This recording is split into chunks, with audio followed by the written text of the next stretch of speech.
মনে করেন না দেখো আল্লাহ দাঁড়ায়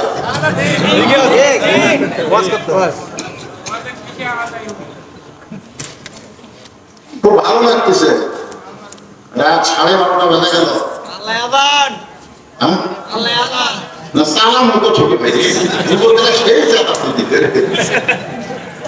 হ্যাঁ মাশাআল্লাহ। আমার ভারত মানে এখন প্রশ্ন করো কেন আমার ভারত বুঝবার পারছে আমরা দুইজন নিরপেক্ষ নই, আমরা মনে মনে মেয়েটার পক্ষ নিয়েছি। এখান থেকে প্রমাণ হলো কেউ নিরপেক্ষ না, স্বয়ং আল্লাহ তাআলাও নিরপেক্ষ। আল্লাহ নিরপেক্ষ। আল্লাহ যদি নিরপেক্ষ হতো তাহলে কেন বললেন ওয়ামাইয়াবতাগি গায়রাল ইসলাম দীনান ফালাই ইউকবালা মিনহু, ইসলাম ছাড়া অন্য কোনো ধর্ম কেউ যদি গ্রহণ করে আমি আল্লাহ কবুল করব না। এই কথার দ্বারা আল্লাহ বলে দিলেন আমি নিরপেক্ষ না, আমি হলাম মুসলমানের পক্ষে। ধরে কোন ঠিক কিনা? হোসেন বলেন আমার এক নম্বর প্রশ্ন হলো আমার মাকে তুমি জানো? আমার মাকে তুমি জানো? একটু মনোযোগ দিয়ে শুনবেন। আমার মাকে তুমি জানো? আমি কোন মায়ের সন্তান? কারণ সন্তানকে চিনতে গেলে তার মাকে জানার দরকার আছে না নাই?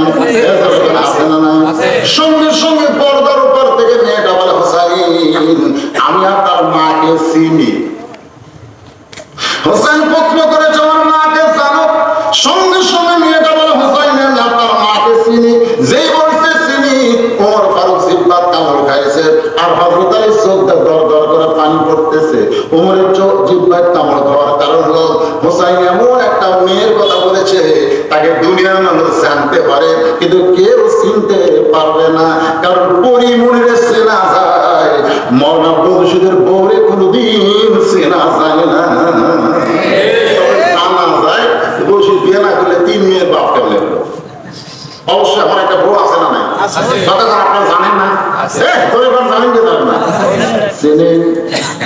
কিন্তু পরিমণি সবাই। হোসেন প্রশ্ন করেছে আমার মাকে জানো? আর মেয়েটা উত্তর দিতে আমি চিনি। হযরত আলী শ্রদ্ধা দর দর করে পানি পড়তেছে। আমি নিজের বউই চিনতে পারলাম না, এত বছর সংসার করলাম তারপরেও ফাতেমাকে চিনতে পারে নাই।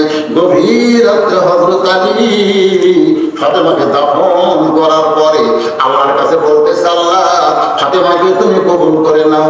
কবর বলার পরে দেখে সামনে কয়েকটা পুরাতন কবর, এইমাত্র ফাতেমার নতুন কবর, সেই কবরটার খুঁজে হযরত আলী পাচ্ছে না। জান্নাতুল বাগে দৌড়ায় বলে এখনই ফাতেমার কবর দিলাম, সেই কবরটা গেল কোন জায়গায়? কবর কোথায়? কবর কোথায়? কে যেন ডাক দেবে না রে ফাতেমা হলো পর্দা নিশি, আমি আল্লাহ জোহরা ডিগ্রি দিয়ে ফাতেমার কবরটাকে কিয়ামত পর্যন্ত পর্দা করে দিয়েছি। যেই নারীর কবর পর্যন্ত পর্দা, সেই নারীর সম্পর্কে মানুষ জানতে পারে কিন্তু চিনবার পারে না। জানা চেনার মধ্যে তফাৎ আছে না নাই? ওমর ফারুকের দিনটা কামড় আর হযরত আলী চোখটা দর দর করে পানি পড়তেছে। অনেক সময় হয়ে যায় কিন্তু 3 বিচারকের কেউ কোনো কথাই বলে না। মেয়েটা বিরক্ত হয়ে বলে হোসেন আপনি প্রশ্ন করলেন আমার মাকে জানো? আমি উত্তর দিলাম হইল কি হইল না, 3 বিচারকের কেউ যে কোনো কথাই বলেন না। ওমর ফারুক বলে কেমনে হবে? হোসেন প্রশ্ন করেছে আমার মাকে জানো?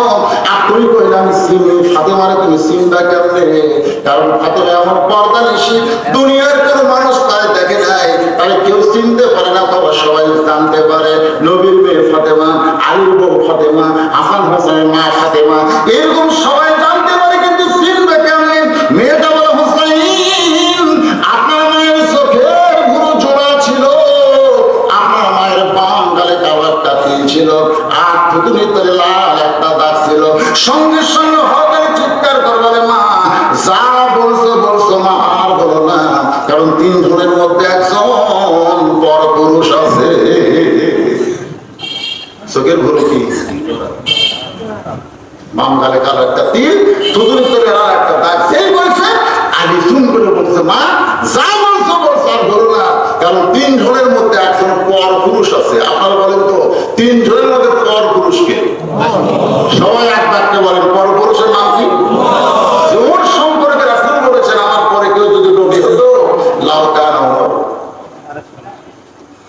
আর সেই উমরকে বলতে যে পরপুরুষ।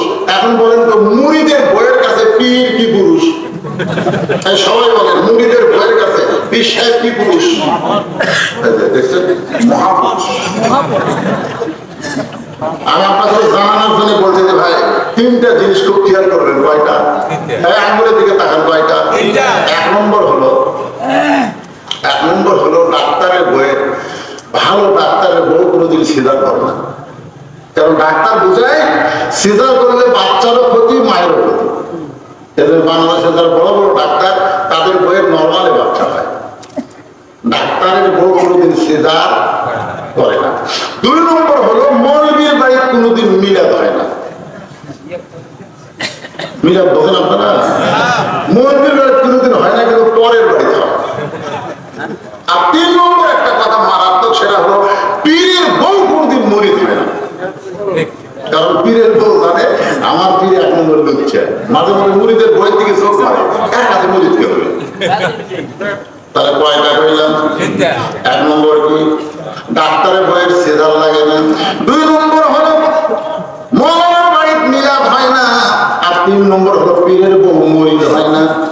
সর্বপ্রথম যে নারীটা প্রথম মরিদ হয়েছে তার নাম হলো খাদিজা, আর পীরের নাম হলো মুহাম্মদুর রাসূলুল্লাহ। সর্বপ্রথম নবীর কাছে কলেমা কে পড়েছে? তিনি নবীর কে হন? কথা পায় না, কে হন? আল্লাহ নবী বললেন খাদিজা আমি হলাম স্বামী, আপনি হলেন বিবি। এরপর আমি আল্লাহর নবী বলে আপনার বাহিরেও তেমন ভিতরেও তেমন। সাল্লাল্লাহু আলাইহি ওয়াসাল্লাম। আল্লাহ নবীর ভিতরের কথা বলা যাবে, বাহিরের কথা বলা যাবে।